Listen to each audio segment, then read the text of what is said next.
Good morning guys, araw ng linggo ngayon. Update ko lang ang aming tanom na pitsay. Maray nga tadi inaabot ning abo kaso hapon nagtuga ang mayon. Salamat Lord. Sip ang aming tanim na pitsay.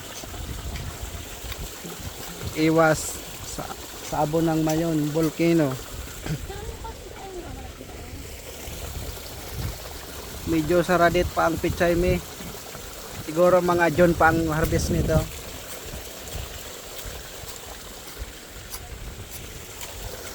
Ayan si Tabagwang. Nag-asa dal gustong makabakal kape niya. Pang bakal kape lang ang pagtanong pitsay.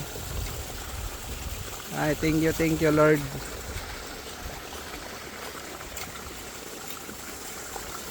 Mauran igdiyo sa bikil. Makulimlim lagi ang di mahiling ang mayon.